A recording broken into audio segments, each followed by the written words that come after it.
Ok, hey, troisième étape.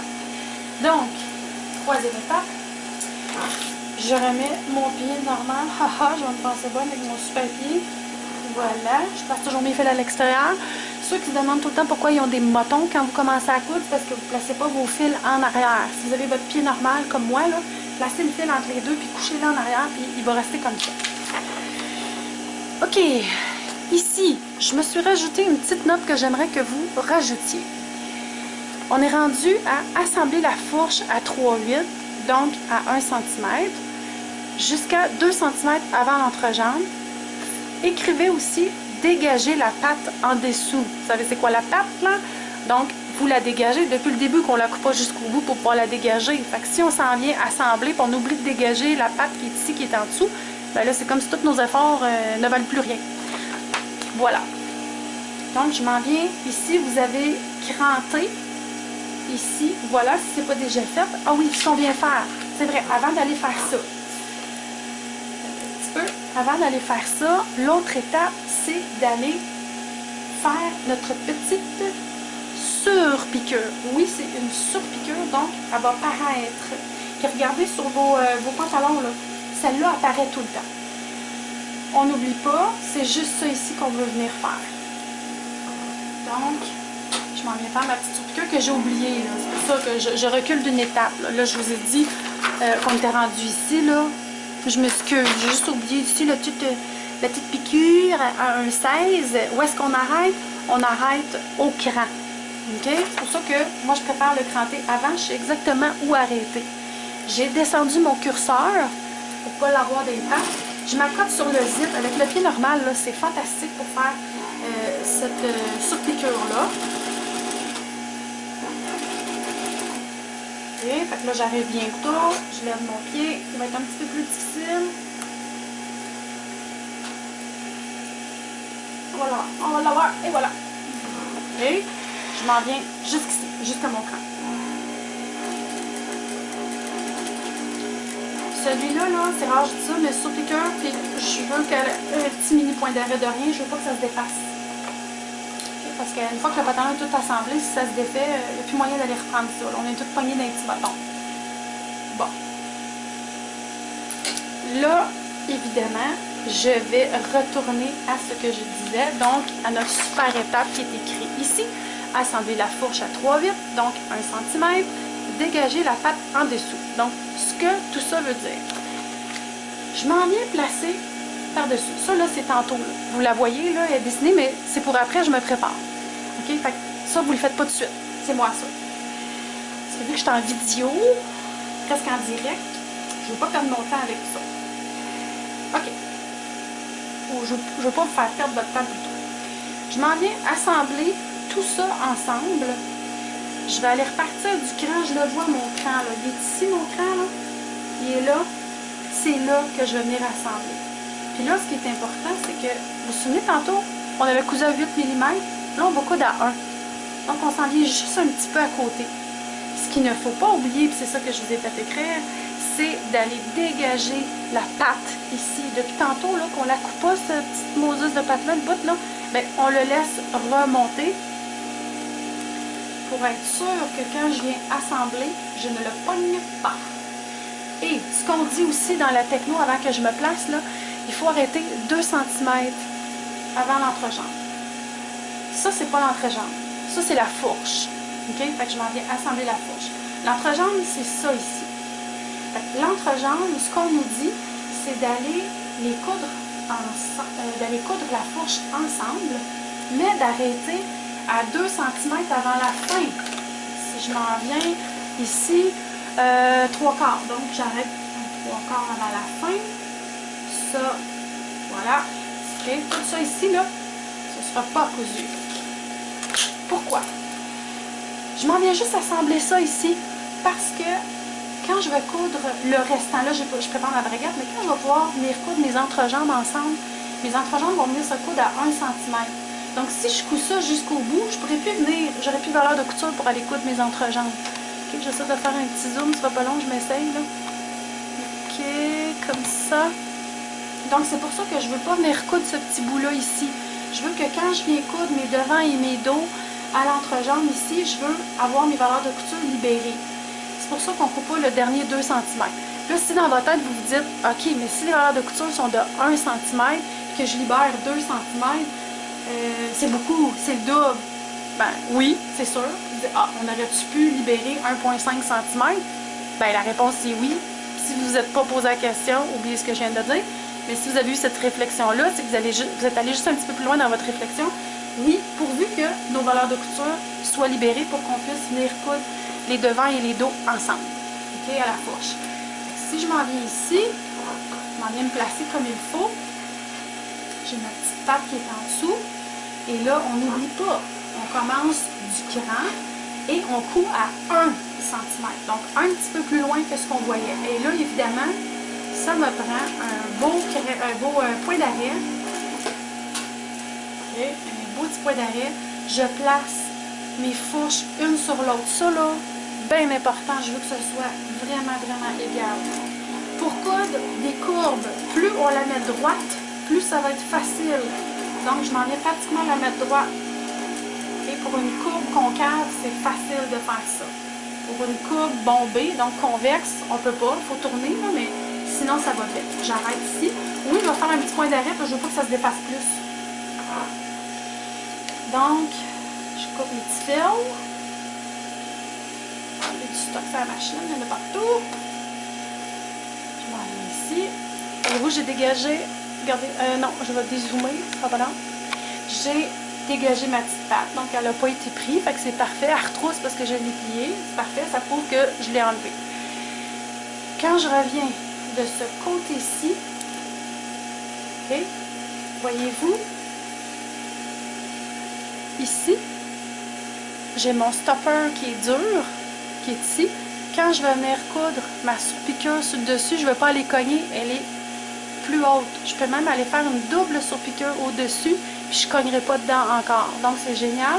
Et assurez-vous, surtout, là, je vais pencher.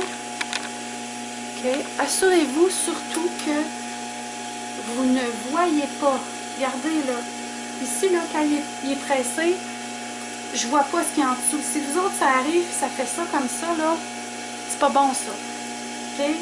Si vous avez tout fait correctement, vous avez cousu toutes vos affaires à 6 mm quand c'était le temps, et 8 mm et tout, c'est supposé arriver qu'une fois que ça va être par-dessus, le zip ne paraîtra pas. OK? Ça va faire vraiment ça. Habituellement, à ce stade-ci, on va aller presser. Là, je n'irai pas presser parce que j'ai pris mon crayon friction, fait que je veux pas que ma ligne disparaisse, là, mais là, j'irai presser à cette étape-ci.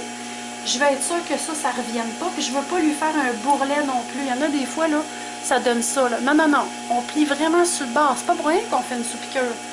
C'est pour être capable, après ça, d'aller plier vraiment, vraiment sur le bord. Je veux que ce soit, là, teint, comme ça, là. Puis souvent, ça, c'est l'étape qu'on n'aime pas. Si jamais il vous vient l'idée de faire un pantalon de cuir, faire une braguette dans un pantalon de cuir, ça, c'est l'étape où vous devriez... prier le bon Dieu qui vous revient, là. Peu importe le bon Dieu que vous avez, là. Faites des prières. Allumez des chandelles et des lampions parce que quand vous cousez la surpiqûre dans le cuir, là, ça fait des trous. Le suède et le cuir font des trous. Donc, c'est pour ça que dans les tissus, c'est pas si grave. Il y a des tissus qui marquent. Mais sinon, c'est l'étape habituellement qu'on n'aime pas. Moi, ce que je fais, je triche, vous le voyez, là. Je me suis fait une belle ligne. Je vais vous donner une idée aussi. Je dis à mes troisième années de faire ça. Quand on est sur du foncé, on peut prendre une belle craie puis le faire vraiment très très précis. Sinon, ça ici, là, c'est fantastique. Tu prends ta règle, là tu places où est-ce que tu veux ta ligne, puis à l'envers évidemment, je le place comme ça, couché. OK? Je le couche et je m'en viens presser ça, là. Ça fait des marques. Ça fait une belle marque dans le tissu. Ça part pas au fer. Ça fait une belle grosse marque. Après ça, on a juste à piler dans nos marques ici. Fait que ça, c'est un très bon moyen de faire une marque dans les tissus sans que ça paraisse par après. Là, si vous avez vraiment piqué dans ce crack-là, après, là, dans cette marque-là, ça va être fantastique. Fait que je m'en viens ici. Là, l'erreur qui arrive souvent à la fin, vous allez dire, ben voyons donc. Ben oui, il y en a qui le font. C'est que souvent, vous placez tout ça, tout est beau, puis là, vous faites ça de même, puis là, vous cousez. qu'est-ce qui arrive? Mais ça veut dire que, comme je dis tout le temps, vous allez être obligé d'avoir un gros régime amaigrissant parce qu'il n'y a plus rien qui va ouvrir. Ça veut dire que la petite patte qui est ici, ben, si vous y allez par-dessus, ça veut dire que vous venez la coudre. Fait qu'il n'y a plus rien qui va s'ouvrir. Donc, assurez-vous, quand vous faites la surpiqûre qui est ici, assurez-vous de ne pas pogner la petite patte qui est là. On la met sur le côté. OK? Puis, le petit bout de la table tout le temps qu'on mettait de côté, là, on s'en vient le remonter. On ne veut pas l'avoir dans les jambes. Pour faire de mauvais jeux de mots, on ne veut pas l'avoir dans les pattes. Je m'en viens. Vu que je suis loin de mon curseur, je vais être capable, sans aller le descendre puis le monter, là, je vais être capable d'aller faire ma surpiqûre. Excusez. Problème technique. Voilà. Je m'en viens me placer. J'ai pas besoin de faire de point d'arrêt. Si vous voulez absolument faire un point d'arrêt, faites-en un, mais un petit, parce que quand je vais aller coudre ma bande de taille, je ne veux pas le voir dépasser. Je m'assure ici que tout est replié et que je ne vois rien. Je m'assure que ma patte en dessous n'est pas là, que j'ai dégagé, que les seules pièces que je couds ensemble, c'est mon devant de pantalon avec ma parmenture. Et rendu ici, le zip va embarquer dans les épaisseurs. Je m'en viens ici. Là, moi j'appelle souvent ça aller à bras. Okay? Fait que là, vous ne me voyez pas, mais là, je tourne le volant. Je pique, je tourne un petit peu, là. Petit peu. Sinon, je vais avoir des courbes très saccadées. Je tourne un petit peu, je fais un, deux coins, encore un autre, on tourne un petit peu. Ici, on va tourner un petit peu. Encore un petit tourne. Je vais aller ici. C'est bien du zigounage, mais c'est parce que ça ne me tente pas de découdre. Ça me tente que ce soit beau tout de suite. Donc, je m'en viens. Et je te finis ça avec un point d'arrêt. Oh, attendez un peu, vous allez me perdre. Je te finis ça avec un point d'arrêt du Costco. OK? Ici, là, je veux vraiment avoir un beau point d'arrêt solide.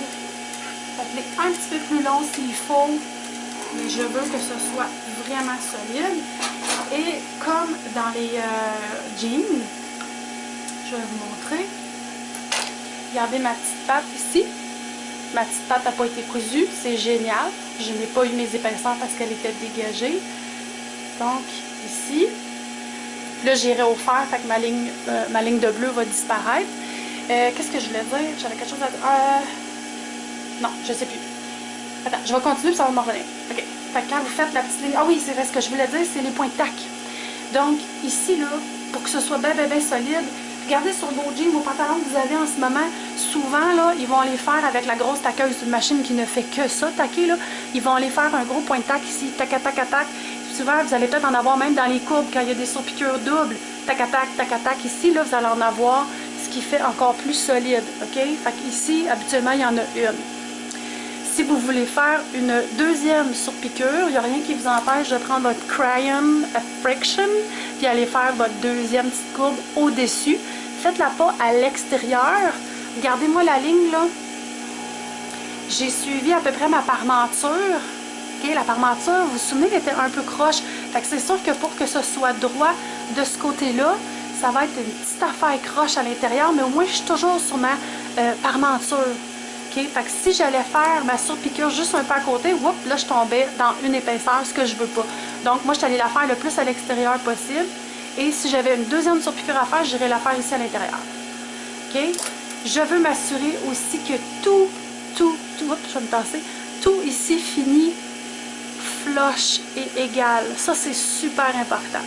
Okay? À ce stade-ci, il va me rester la bande de taille. Moi je laisse ça dépasser encore là, je défais rien parce que ça c'est un petit fil, là, comme un ruban là, que tu peux tirer, tout se défait. Fait que j'attends vraiment la dernière minute, c'est pas pour rien que c'est des petits ciseaux dentelés qui sont là parce que ça peut tout se défaire. Donc voilà. La dernière et la moindre petite étape qui vous reste, c'est que on veut pas que cette patte-là puisse se promener. Okay, on veut qu'elle serve, que quand on ouvre le pantalon, ben, on veut pas qu'elle soit de ce côté-là toute mal pressée puis qu'elle finisse de même. On veut protéger nos bobettes. Donc ce qu'on va faire, c'est qu'on va venir taquer. Regardez ici, là, c'est écrit faire le point de tac à l'intérieur, mais il n'y a même pas de photo qui le dit c'est quoi là. Fait que là, je vous le dis. Le point de tac, c'est que je me mets à l'intérieur. Je vais juste zipper. Ça va se tenir beaucoup mieux. Voilà. Je me zippe. Ça, je veux pas que ça ballotte. Donc, je vais venir prendre la petite patte, l'excédent de pâte de valeur de couture ici. Puis, je vais venir les taquer ensemble. On va faire un... J'appelle ça des chick-chick. Hein, mes anciens étudiants, ils comprendraient ça. C'est des points d'arrêt, des chick-chick. Donc, je m'en viens ici faire un petit chick-chick. Point d'arrêt. Avant-circule, avant-circule. Je m'en viens taquer ça. Un taquage du Costco, là. On peut taquer ça en masse. Ce qui fait que quand je vais ouvrir, la pâte va toujours rester de ce côté-là. Elle ne se promènera jamais de l'autre côté parce qu'elle est taquée. Donc, cette étape-là, elle n'est pas à oublier. Et voilà, gang! Donc, bonne chance. Allez-y tranquillement. Puis, soyez pas découragés. C'est votre première. Puis, savez-vous quoi? Il n'y a rien qui vous empêche d'en faire plusieurs, hein? Puis de vous repratiquer après. Comme dans les poches appliquées, ceux qui veulent les reprendre, bien, vous pouvez le faire. Moi, je ne vous empêcherai jamais. Et voilà. Donc, on lâche pas, gang. On reste zen, puis on travaille fort.